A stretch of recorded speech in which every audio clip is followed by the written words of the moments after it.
So we are live with Miss Theresa Perez. And Theresa, where are you located at?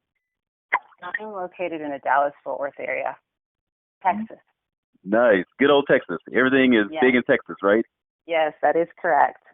Awesome, awesome. All right. And for those of you guys who don't know Theresa, she is actually one of my students in the House Flipping Dojo Academy. And Theresa has some good news for everybody, right? Yes, I do. What's the good news? I actually got to close my first deal, so that's very exciting. All right, yay! Close your first deal. So, hey, we're all going to take a moment and clap. So if you're watching this video, go ahead and clap. Yes, very excited about the whole thing. I was surprised that we got the result as quick as we did. So that was very, very motivating because it definitely gets us excited about the next deal. So very blessed.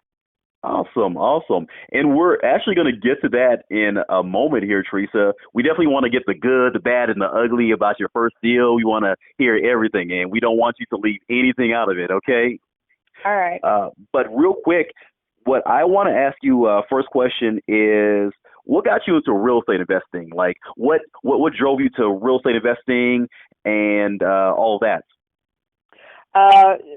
Real estate investing was something that has been brought up to me earlier this year. I was actually pursuing my license, and he heard something about it, and he told me to go out and really look into it.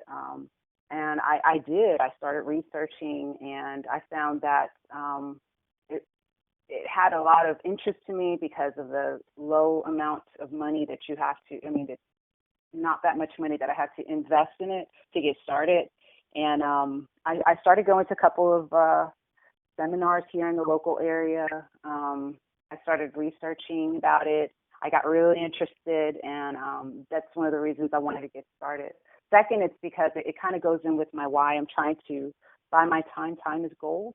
And with this, I'm able to work, of course, focused 20 to 30 hours, but it's much less than working a full-time job. So the reward as well is more because once we get paid, it's definitely a lot more than working a 40-hour job, full-time job. So that was one of the reasons why I got started in the real estate investing. Okay, definitely. So basically, Theresa, if I'm hearing you correctly, if I could sum up what you just said in one word, could I sum it up correctly by saying freedom? That's what you wanted. Yes. It's freedom. Yes, definitely. You got it. You hit it right on the on the button. Yes, freedom. I definitely want to start something where I'm the one in control. I no longer want to ask anyone for permission to take a vacation. I'm able to control that freedom to control my time. And this is actually a vehicle for that. So one of the reasons why I got started.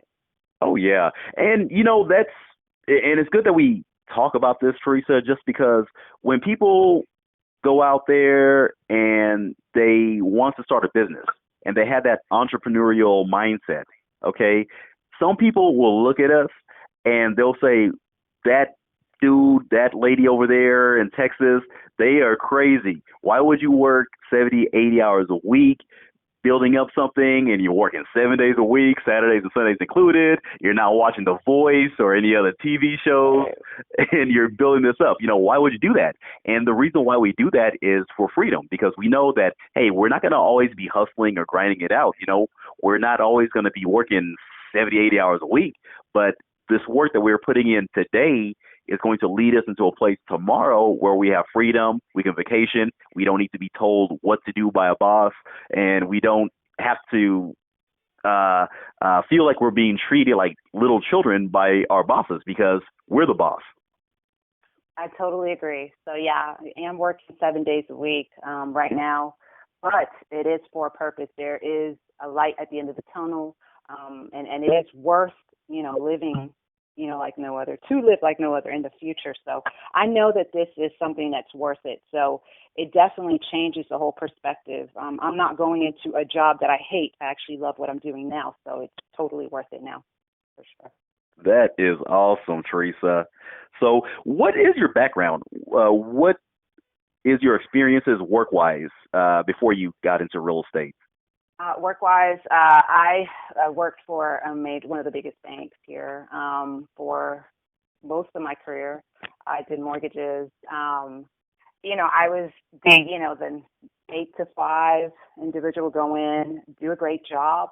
I enjoyed it for most part, but you get to a point where you hit a ceiling. So there was no more opportunity for myself. Unfortunately, we live in a world where women can be in the same positions as men, and I'm not getting paid as much as they are, and that's very frustrating. But instead of feeling the frustration, I actually look towards solutions, and I do not gear towards a complaining spirit. Much more, I'm looking for ways of changing my life. So that was one of the decisions that really impacted me moving forward, and kind of leaving that behind and starting a journey which is not easy, but is definitely well worth it.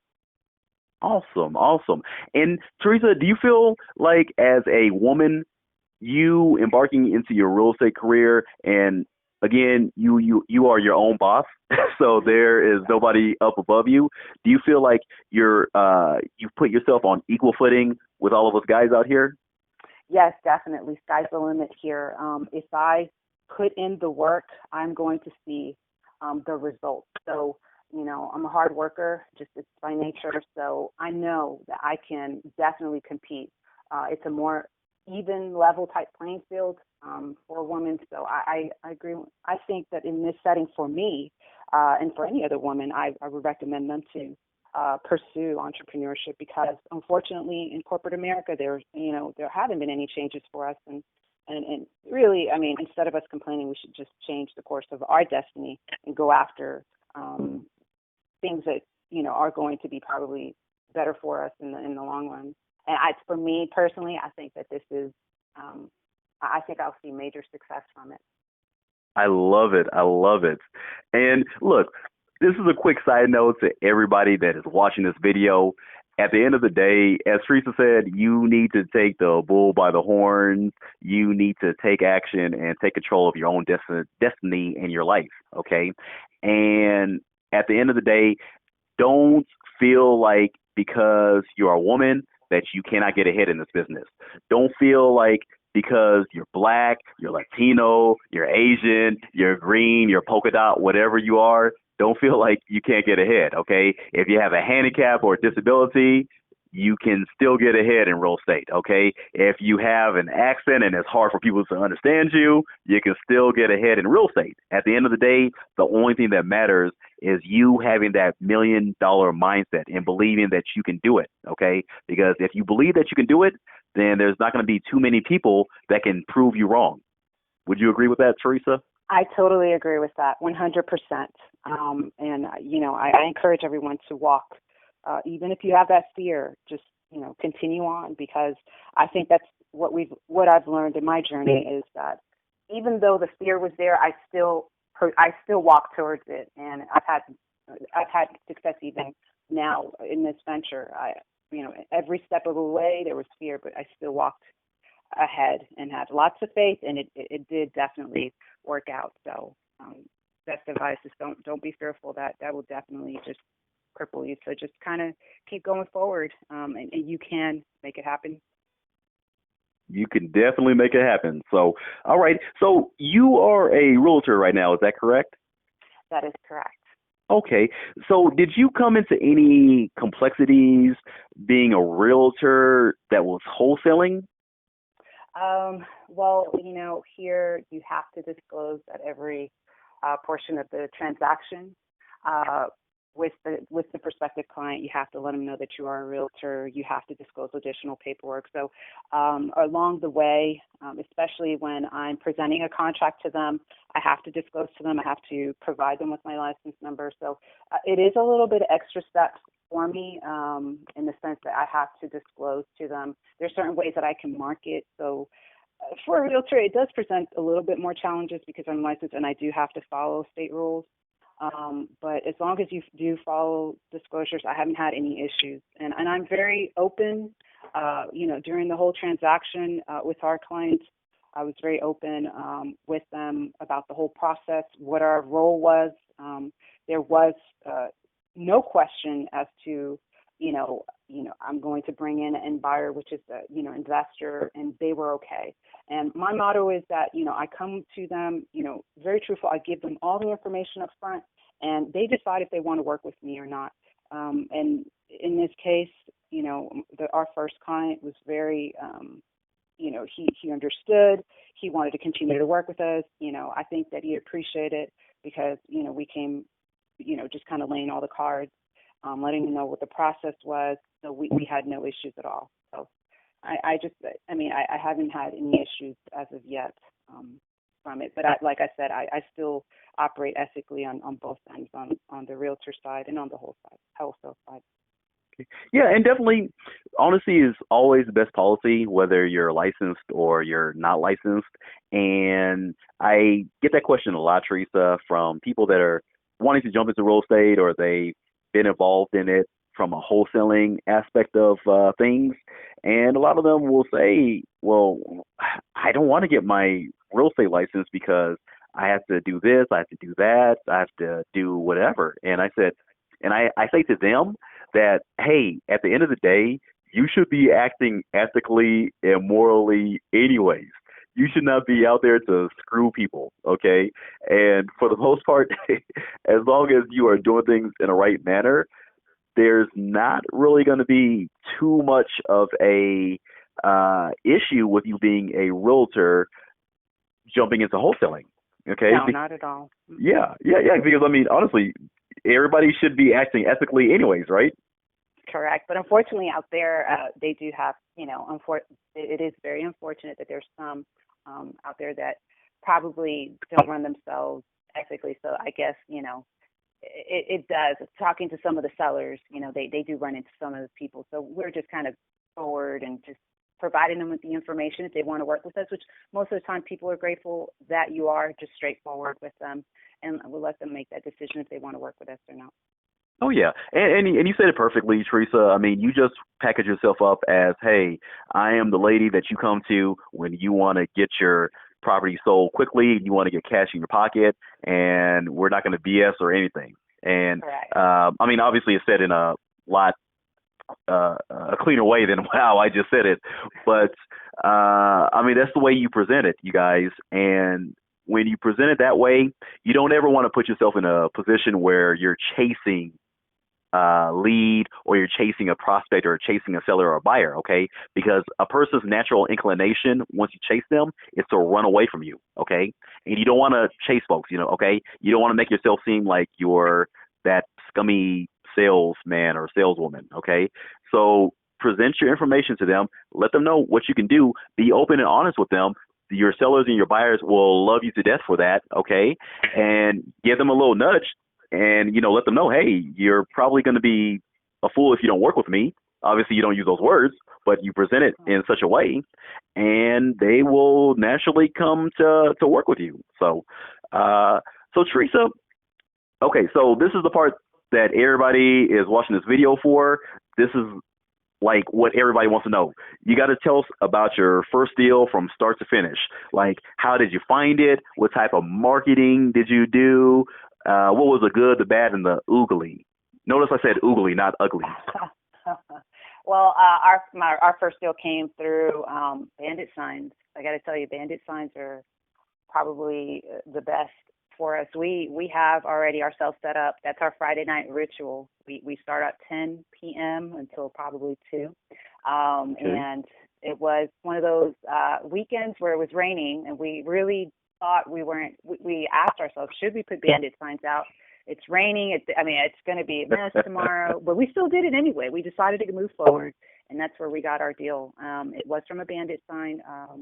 And he called in, we called him back. I think he was probably one of the 3 calls we got in that weekend, and called him back, just conversated with him a little bit, used the script, found out what his motivation was. He was a guy who recently got divorced in March of this year, and he was interested in selling his house. I kind of went down just what was the condition of the property, and he kind of told me a little bit of the details. I looked it up, before calling him. I actually looked up the house and on Google Maps just to kind of get an idea of where it was. And Mm-hmm. I just couldn't believe he wanted to sell the house a lot less, because it was in a really nice neighborhood, much nicer than what I expected my first deal to come from. So, I talked to him. We set up the appointment. We were kind of a little afraid. We're like, what is this, what's going on here? We didn't know what to do. You and your husband? Yeah, my husband and I, we went, on that appointment, and we weren't believing it. We pulled up. I mean, this is like one of the nicer neighborhoods, and again, we were questioning it. He knocked on the door, just I couldn't sleep the night before because, there's that fear factor. But as soon as we got there and walked in and actually saw the interior of the property, we're like, okay, this is the real deal. Oh, wow, this is the real deal. And it's kind of a calm came down. My husband was, walking around, taking pictures. We're going down our checklist. He's asking us questions. I couldn't believe it. I mean, even after we left, we spent about good hour at the property because it was a fairly big property. Just could not believe that actually happened. I called him. I had when I got back home, we looked at how much the repairs were. It was my first time trying to figure out, what the ARV was. That was the easy part. Okay. But the repairs was where I was kind of stuck because the property needed a lot. And so I was able to reach out to Danny, my coach, and he was able to walk me through. It was very helpful. He and for those of you guys, sorry to interrupt you. No. For those of you guys who don't know, I'm Daniel, and there's Danny Porras. He's a coach within my academy, and he's based in El Paso, Texas. And he was Theresa's personal one-on-one coach. And so this guy is awesome at what he does. And you got to tell us the numbers behind it before you go on with the story. So, what was the ARV, and what price was the seller giving you initially that knocked you and your husband off of your feet? Well, initially when we had the call with him, I asked him, I said, so how much do you want for the property? I had already pulled an ARV on the area, and it was roughly around $325 on the ARV. $325 ARV. He initially said he wanted $200,000. I said, sure, Woo. great. I was like, okay, great. I love to see a property. When can I get there? Can we schedule something as soon as possible? And so he agreed. Once we got to the property, we started looking around, and we were like, whoa, there's a lot to do in here. A lot. So the repairs was where I was kind of, stuck. He had foundation problems, sellers. I asked him some questions during the process. When was the last time you got the foundation repaired? And he said, well, I got the foundation repaired. I have the documents, that, guarantee or the warranty. And I was like, okay. Oh, that's good. That was good. In my mind, I was like, okay, so he got that done.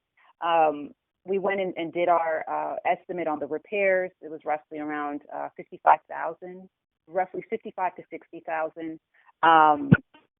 That's when I called Danny because I was a little stressed about, coming back with a lower than what he asked offer. He asked for $200,000, and I was looking at to make this deal work, it would be $175,000. And he was really great about kind of walking me through how to present it to the owner, as how we come up with our figures, and not really precisely how we came up with our figures, but more so why the $175,000. And he was really good at that. I was able to contact him again, and fear again there, but I still did it, picked up the phone, was like, okay, this is what we're looking at. Your property requires a lot more repairs than anticipated. This is the offer that we can make for you, and we can close on it. And, I was surprised. He said, I have to think about it. And I said, great, you go ahead and, take your time. Call me if you're interested. And he called me the next day, and he said, I'll take the $175,000. And I was shocked. I was like, okay. I guess you just gotta just let them know. So that whole fear just walked right past it. And he called back. He was like, yeah, let's go ahead and do that. Went ahead, prepared the contract for him, send it over. He had to get his ex-wife to sign it as well. So that was a little bit of the the bad because we're dealing with when you're dealing with an ex-wife, it's, they'll try to complicate things at times, Yeah, because, you don't know why they split. It could have been a crazy situation. Right. So I definitely told him, I said, look, we're going to put it in an option period. It's going to be 30 days.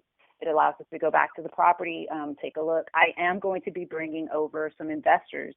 He works, so we definitely set up our open house, what we call it, for Saturdays. So we did 2 Saturdays, and we had groups of investors walk through the property. First Saturday, we got our, sorry to interrupt you, Theresa. No, it's okay. Look, I interrupted you right at the juicy part where you said, we got our offer. But, okay, yeah. So how did you find these prospective buyers / investors? I initially have started a cash buyers list prior to marketing to motivated sellers. I also have joined a local RIA, where I can post wholesale deals. So most of the first Saturday came from the RIA, where I reached out. I actually have been going to RIA meetings, just kind of meeting different investors, getting their information, kind of finding out. I still do that today, even in real estate. If I have a client that's looking at a home, I kind of bump into other investors, and they're telling me that they're looking for off-market deals. Believe it or not, most of them are still shopping on the MLS, where you're not getting any deals at all because you have 20 people competing for one deal. So I kept a list compiled an Excel spreadsheet. I started calling out each and every one of them. I did an email blast to my Real Club first week, and that's when we had our first round of showings on the first Saturday. Awesome. Yeah. And for those of you guys who don't know what a RIA is, it's REIA, and it stands for Real Estate Investing Association. And most major to mid-sized cities have them, and it's a place where real estate agents and investors and lenders and anybody who's involved in the real estate niche meet up, okay? You'll meet other wholesalers out there as well, okay? It's a great place for you to network. So go ahead, Theresa. So we had them come out. We met at a certain time. We all toured the property. He was very, we kind of walked him through and told him exactly, what we're doing. We're actually showing the property to other investors. We're the middle person. We get you connected with them. He was good. He was there, and they toured the property. On the first day, we had about 4 or 5 investors show up. We received on that day our first offer on the property. Unfortunately, it kind of, that ugly part, it fell through. Yeah, we were dealing with, that's something that we're learning. We had, a set of, they were new. It was their first, investment deal. And, I don't want to say that, I'm not going to say it left a bad taste in my mouth, but going forward, I would like to deal with just more, just tenured, more experienced, that they go in and know if they're going to do it or not. So we already knew by Monday that they decided to back out, that they weren't going to forward the contract. So we were good. I continued. We went out to every first Tuesday here in Dallas-Fort Worth, actually in the area that I'm at. They have foreclosure sales, so they have a lot of investors meeting up buying for cash. So we went out there on Tuesday, and we met up with a lot of investors. We got our cash buyers list. We told them about the property. We marketed it as well. We also were able to contact more of my contacts on the cash buyers list. I did a lot of calling that week, just kind of marketing the property. Finally, we were able to also post it on Craigslist. We posted it on, in our area, homes for sale. And we got all the investors, and we were able to add to our cash buyers list as well, just contacting us. When we put out signs every week, we also get investors calling us, hey, can you add me to your cash buyers list? So just putting those signs to actual motivated sellers. We're marketing it to sellers. I'm still getting investors calling me, so that's a good thing. So we actually did another open house the following week. We had 4 investors come in, and at that point, and this was your second open house. That's right, second showing on the property, and so we had an offer. It was $190,000. When we marketed, we said that there was a foundation that work that had been done and there was a warranty. Well, that's the part that we messed up on. We should have asked him for the documents showing what the warranty was, because in fact he did have foundation work done, but it was prior to him purchasing the property. The new foundation issues that the property had, he had someone come out and look at it, not really repair it. So, that's where we came down 5,000. We were like, ooh. Hey, key thing to everybody that is watching this video is sellers will lie to you. Mm-hmm. They will lie you up. Yeah, they will. And that was something we learned right there. It was like, dang, we didn't verify. Right? and real quick, I didn't ask you this, Theresa, but sure. How much was the buyer that fell through? How much were they supposed to buy the property for? So the first offer we got was for $200,000. We had the property under contract for $175,000. So ooh. That was $25,000. That would have been the difference on our first wholesale. So had that gone through, that would have been great. so look, right, you guys, I'm interviewing Theresa on the phone, and so like I have a nice picture of myself and a beautiful picture of Theresa on there. So can you imagine, like, look at her picture and just imagine her jaw dropping all the way to the ground when she found out that her and her husband lost that $25,000 assignment fee. Geez. Yeah, it was tough. It was very tough. But we looked at it as a learning experience. It was our first deal.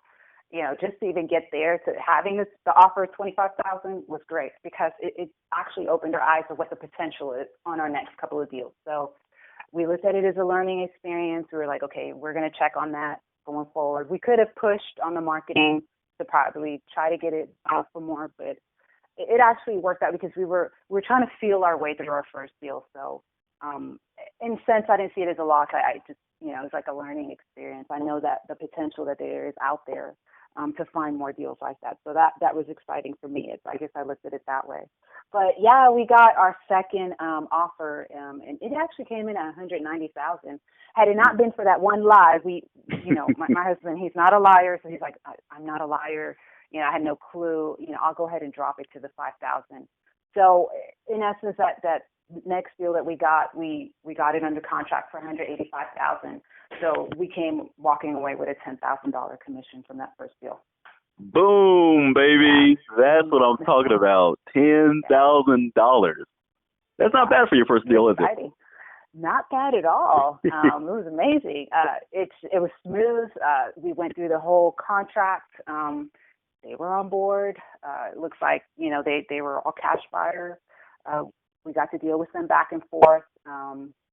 The title company, they knew what they were doing because it was a investor-friendly title company, mm-hmm. which I'm very grateful.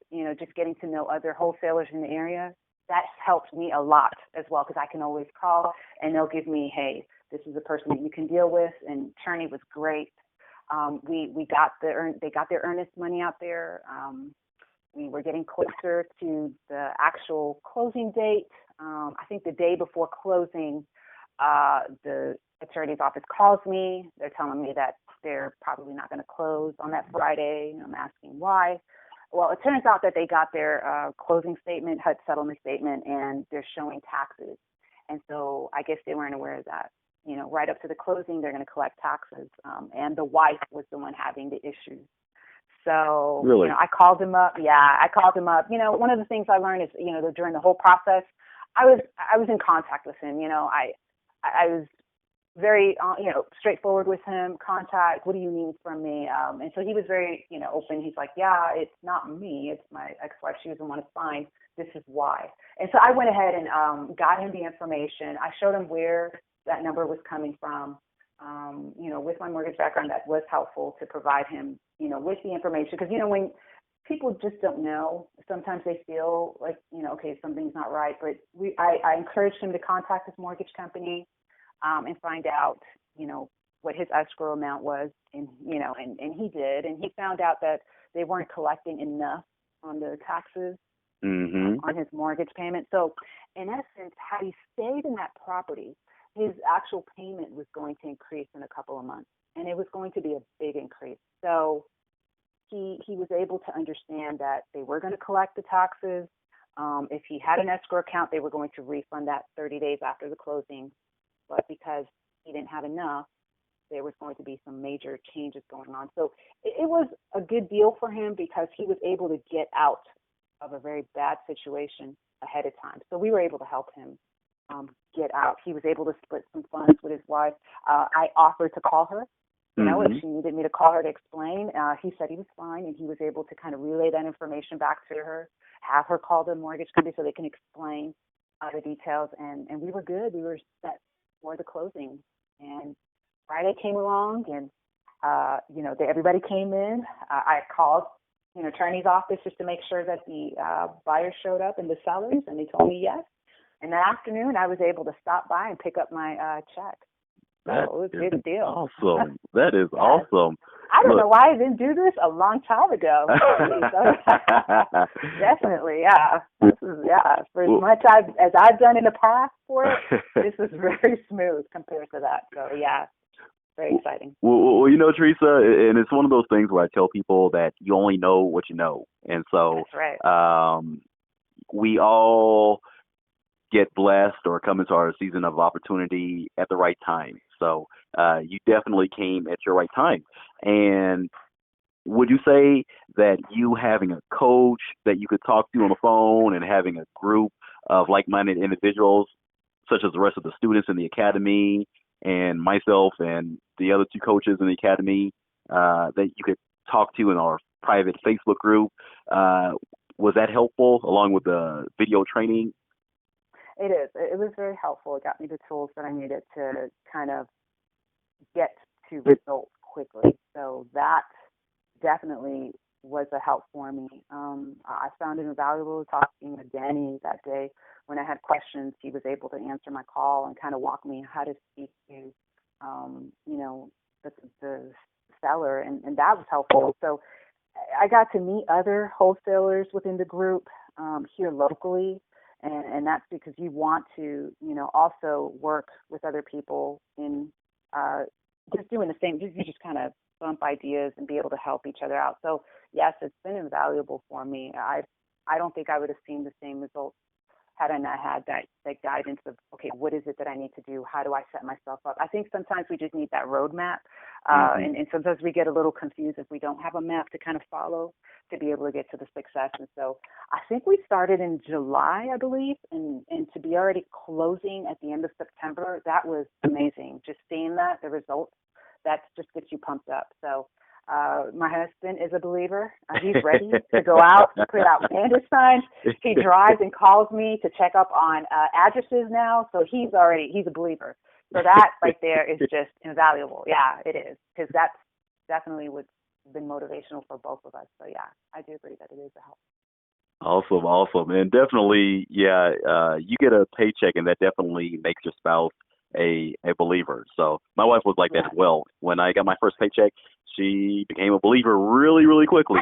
They doubt you at first. Why are we? Yeah. And after they got that check, it's like, okay, so we're going to do this again. Yeah. Go do it some more. So that's right. Okay, great. So one last question, Theresa.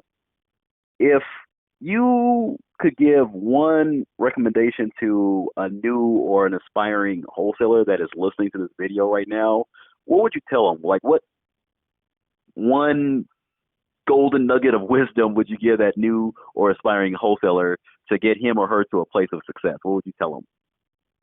I think I said it initially during our call. It's just, facing that fear. A lot of people don't get started because they're fearful, or maybe they're waiting for everything to be perfectly aligned before getting started. I just think you just have to get out there and just get started.